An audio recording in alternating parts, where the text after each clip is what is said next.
Hello there, and welcome to the next chapter in Olina and the Big Wish.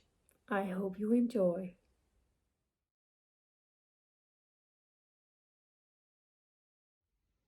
Chapter 3. We Meet Again. Olina packed a bag with all the things Bumble asked for: flashlight, some bread, cheese, an apple, and of course the soap bar. On second thoughts, she found a tin with Mom's delicious cookies and added a handful of them to the pile of food. Mom was looking curiously at her, but she didn't say anything. Olina went over to her, gave her a big hug. I might not come home for dinner tonight. Bumble has asked me to help him with something. I'm not sure how long it will take, Olina added, with eyes lit like Christmas candles. She was looking very much forward to this adventure. Don't worry about it, said Mum. I trust Bumble completely. Give him a warm hug from me. He's such a good friend to the family. After a little pause, she added, how wonderful it was to go on adventures with Bumble as a child. Mom, you never told me about your time with Bumble. Will you tell me about it sometime? Of course I will. But now it's your time to go and explore the wonders of magic and nature.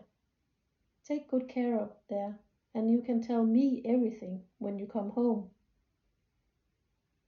Olina beamed on her way out. She gave Dad a big hug, too, and he passed her in the hallway.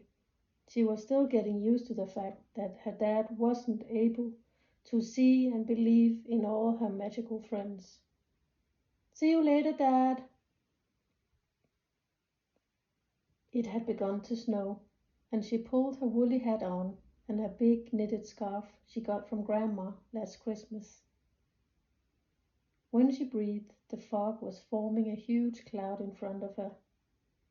She walked along the path that led to Cairn Hill, and she amused herself with breathing out and tried to see if she could make some different shapes with her breath. As it was winter and late in the afternoon, it was getting dark. She was happy that Bumble had asked her to bring a flashlight.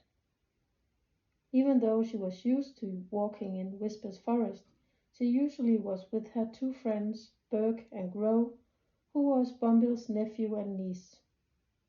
They always had such fun together.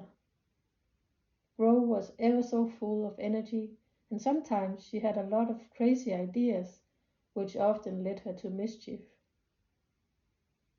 Burke was also very keen on discovering, like Olina, and they have had some exciting adventures together. She missed her two little elf friends. They were spending December with some relatives in a faraway country. She wished she could have gone with them, but then again, who would then help Bumble with whatever trouble he was in? She laughed to herself at the idea of Bumble in trouble. He was never in trouble. On the contrary, he was always the one sorted everything, or saw to it that someone or something did.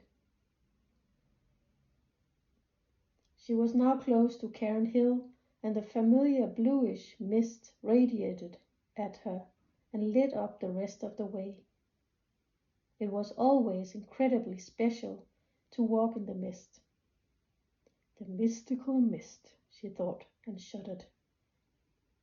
It was unusually dense this afternoon, and she was surprised when her feet reached the hill and she began to climb it. An owl hooted in the distance, which made her feel right at home.